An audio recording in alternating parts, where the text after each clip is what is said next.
मध्ये होतोय। बाळासाहेब हे आपले पालकमंत्री राहिले, आता राज्याचे महसूल मंत्री आहेत, त्यामुळे त्यांच्याकडनं आपल्या सर्वांच्या अपेक्षा ह्या जास्त आहेत। कोणत्या कार्यालयाची लातूरला आवश्यकता याची जाणीव पालकमंत्र्याला आहे। सब रजिस्ट्रार वगैरे हे तर होत राहील, पण लातूरकर कोणत्या एका कार्यालयासाठी अधिक वर्ष असोसिएटेड आहेत, मला वाटतं पालकमंत्री म्हणून त्यांना त्याची जाणीव आहे। तिनं लगेच काही वाद उद्या व्हावा अशी काही आमची अपेक्षा नाहीये, परंतु योग्य वेळी योग्य निर्णय हा आपल्याकडनं घडेल अशी अपेक्षा लातूरकरांनी जर ठेवली तर ते काही किती त्याला खतरा वाटत नाही आहे केलेलं आहे, आणि ते सगळ्या राज्यांनी ते राबवावं असा त्यांचा विचार आहे। आपल्याकडे पाणंदची योजना जिल्हाधिकारी ढवळे यांनी अतिशय उत्तम पद्धतीने राबवली, गाळ काढण्याची योजना त्यांनी उत्तम पद्धतीने राबवली। आता ती राज्यांनी लागू करावी, इतर जिल्ह्यांनी त्याचं अनुकरण करावं। कोल्हापूरमध्ये काही चांगलं घडलं असेल, नगरमध्ये काही चांगलं घडलं असेल, त्या सर्व योजनांना एकत्रित करून एक मोहीम म्हणून महसूल विभागाने राज्यभर राबवावी असा एक अतिशय उत्तम निर्णय बाळासाहेब तुम्ही केलेला आहे।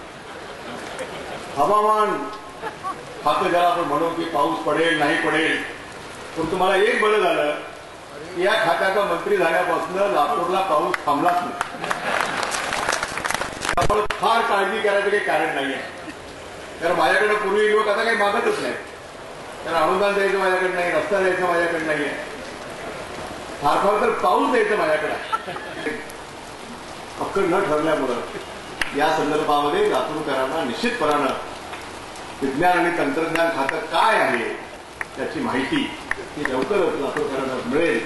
कलेक्टरनी उत्तम काम केलं, त्यांना महसूलचे विविध संघटना आहेत, त्याने आमचा सर्वांनी मोठा सत्कार केला, त्यांचेही मी मनापासून आभार मानतो, आणि या दोन्ही इमारतीचं उद्घाटन झालं असे मी जाहीर करतो। धन्यवाद। जय हिंद, जय महाराष्ट्र। धन्यवाद सर। उद्योग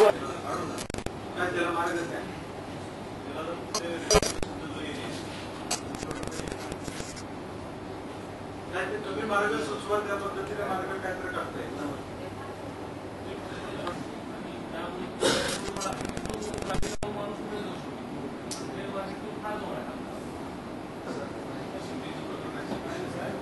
शिफ्टिंगचा पण प्रोसेस मध्ये हे म्हणतात तसं त्या गाड्यांचं नियोजन करताय तुम्हाला अडचण काय? तुम्हाला काम करायला काही अडचण आहे? काही अडचण सर, आम्ही बंद करतो उद्यापासून तुमची एंट्री शहरात, बरं का? बाहेर जा तुम्ही बस येतो, बस स्टँड तुमचं तयार येऊ शकतो, जे काय प्रवासी तिथं पण येत नाही सर। ज्यांनी एसटीला हायवेवर आहे औरंगाबाद रोड, काय गाड्या